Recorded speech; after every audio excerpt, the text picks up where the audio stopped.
family isn't spooky. They're all together, ookie, the Addams Family. And that was the way back in 1964 that the Addams Family came to our screens here in Australia, right around the world for that matter, and would play from, 64 to 1966, of course. 2 fabulous years. This man played Gomez, John Astin. Thank you very much, Leigh. I thought I'd heard that song somewhere before. Just a few times before, John. Yes. Well, what happens to you when you hear that song these days?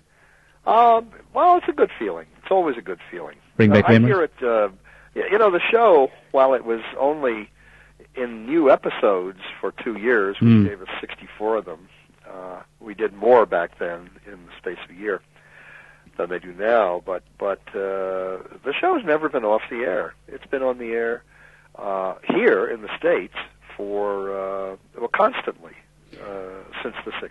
Well, John, it's still playing here in Australia, and I think you're quite right too. It is continually seen on our television screens, and it's just one of those shows that's held up so well.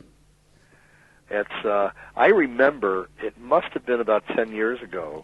The show was played in Australia for the first time in many years, and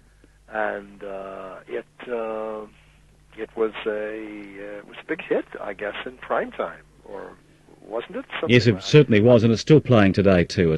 I know I did about 30 different interviews for Australia. In fact, they even came here with a satellite remote, and we did it live from my place. Did you really? Yeah. Yeah. We were on one of your popular shows there back then. It must have been a lot of tongue-in-cheek in those days. Was it a lot of fun filming the Addams Family? Oh yeah, it was always fun to go to work because the lines were so witty. Nat Perrin, who did most of the writing, although he's not credited with it, he was the producer of the show. Nat wrote so skillfully, and the lines had this flavor about them, which the only other time I've seen it really is in the Marx Brothers work, and of course that stands to reason because Nat was a Marx Brothers writer. In fact, the Marx Brothers brought him to California to write their movies for John, was there a certain amount of ad-lib in the Addams Family, or was it just a strict script? Occasionally there was. Yeah. Oh yeah. We were free, and I actually had a lot to do with making up my character. The executive producer and creator of the show, David Leigh, was wide open to suggestions. So that passionate relationship between Gomez and Morticia was something I proposed, and they picked up on it very nicely, and a number of other things that came from cast members out of ad libs. I remember Lurch's groans and moans. That was something that was improvised. Yes, and the hand. Yeah. Well, they still look good even today, believe me. And of course, based on the cartoon strip by Charles Addams, wasn't it? Yes, it was not a strip actually. Addams wrote single cartoons for various issues of the New Yorker magazine, and so it would be just one panel. And then over the years, these panels were anthologized, so there were a number of books of Charles Addams cartoons that were published. And in fact, it was looking at, passing by a store window on Fifth Avenue in New York, that David Leigh saw a display of Charles Addams cartoon books and got the idea for the series. Now, of course, 3 years prior to that, you made your first movie appearance in West Side Story in 1961. Yes. Actually, that was filmed in 1960, but didn't come out until... was it 61 or was it 62? I don't remember now. But, well, what part did you play in West Side Story, John? I played Glad Hand, the social worker who tries to get the kids to dance in the gymnasium. And for 5 minutes, I'm the star of the film. But then I am where I was before that 5 minutes, absent. Was that your big break onto film, or had you done something prior to that? No, that was my first film. That was it. Actually, I had done one day, or 2 days with a single line, I believe, in a film that no one ever saw in New York while I was working in the theater. But since no one ever heard of it, and I have never seen the film myself, or at least I've never seen it all the way through, I sort of regard West Side as my first film. The first one, yeah. But quite a few films followed after that. How did you get your a number of doors? How did that break come for you into this crazy business? Well, many things happened. It isn't really one break. They're just a number of smaller, fortunate events that accumulate. Finally, I had been working in the theater for most of a decade, and I had been in a play with Charles Lawton, in which I had played I was an understudy, and I had gone on as the understudy very successfully, and that went on for about 10 days.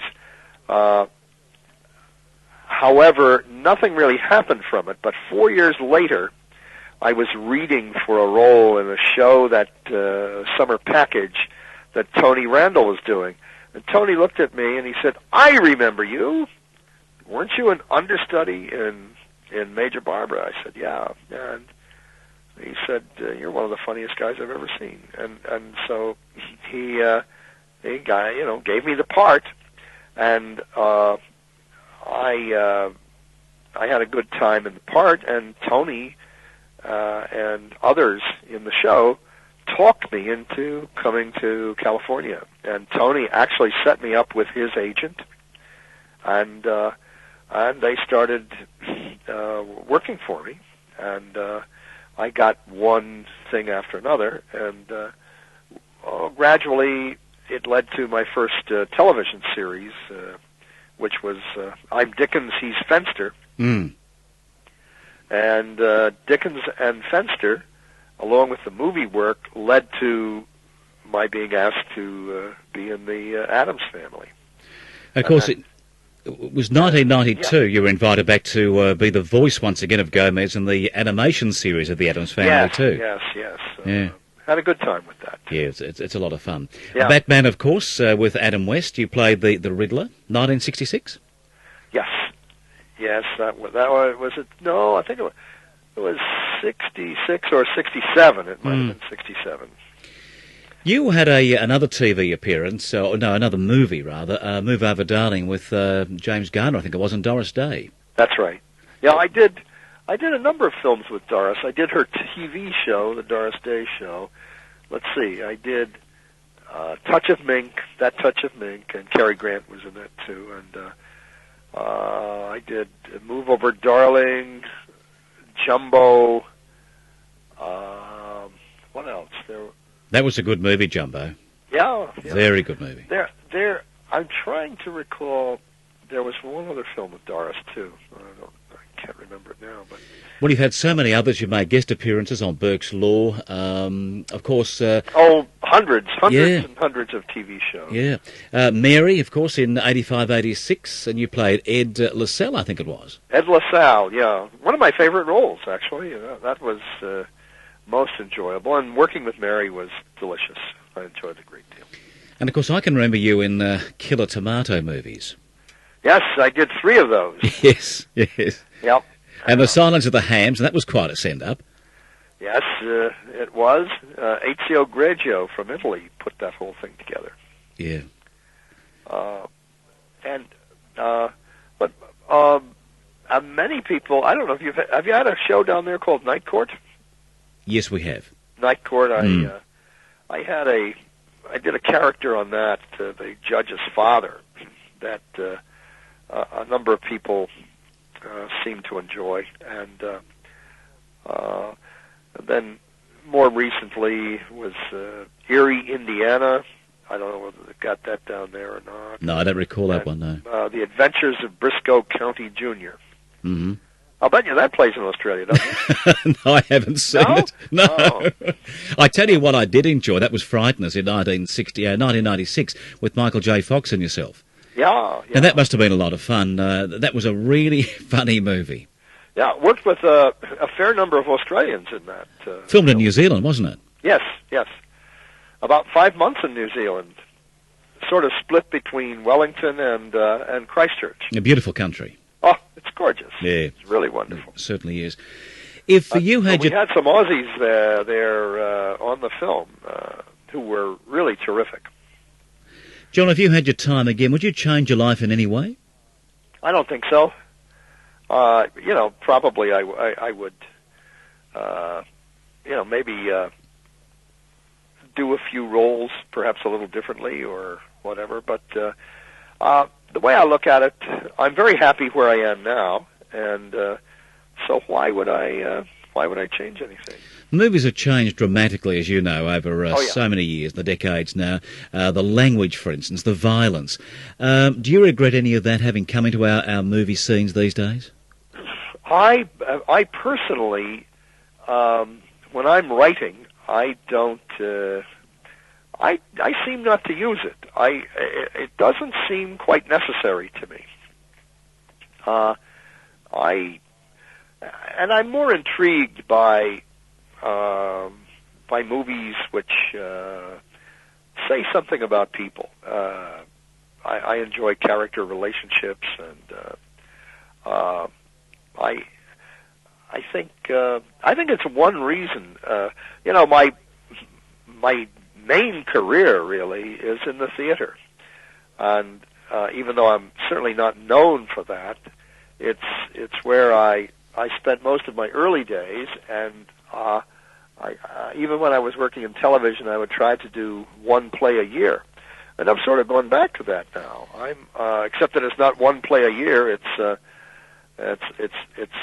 one play that's taking several years. Well, I was going to ask you about that because that's one of your current projects, isn't it? Yes, that's the project right now. That and something I'm writing. But the play about Edgar Allan Poe. It's called Edgar Allan Poe: Once Upon a Midnight, and it's a one-person play about the life and loves of Poe. Hmm.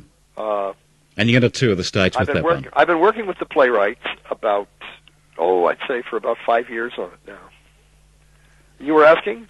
You seem to have a passion for the theatre. Has that stood out in your career as being the highlight, or is there something else that you would say is a highlight of your career? Well, I'll tell you, Lee, I have enjoyed going where the material is. There's no question that Gomez is a highlight of my career, as is a production of Waiting for Godot, which I did a number of years ago. Or some of the Shakespeare that stands out,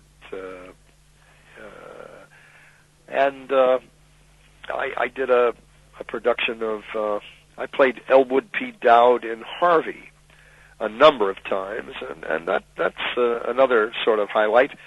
I did some Gilbert and Sullivan in New York about 3-4 years ago, and that was another sort of highlight. That's quite a contrast. You're saying about Shakespeare. You look at Shakespeare and Gomez, they're two totally different characters. You think so? I mean, there's a lot of Shakespeare in Gomez. Do you really? Yeah? Yeah, I do, Lee. I think Gomez is a character in the grand manner, and I think had I not played the Shakespeare I had played, I might not have done Gomez that way. Mm. Obviously, it was a different environment, but... You've got rather a large family, John. You have 5 sons, ranging in age from 25 to 37. What do they think of their dad in these acting roles? You'd have to ask them. I think the boys enjoy me. The other... I was having, my wife Valerie and I were having dinner with a couple of them 3-4 nights ago. Yeah. and they started telling me that I used to crack them up by the way I gave them their lunch money in the morning, the money to buy lunch. If they weren't bagging it, I would give it to them, and the two of them started cracking each other up, and I'd forgotten this whole thing, but I would do bizarre things with the money when I'd give it to them. And it's amazing what our kids store in that computer mind of theirs. It really is something. I had no idea I behaved so outrageously. Perhaps it was the Addams Family days. Oh, yeah, well, how do you think the Addams Family got its craziness? Yes, of course. John, it's been a delight to talk to you tonight, and you've been a wonderful guest.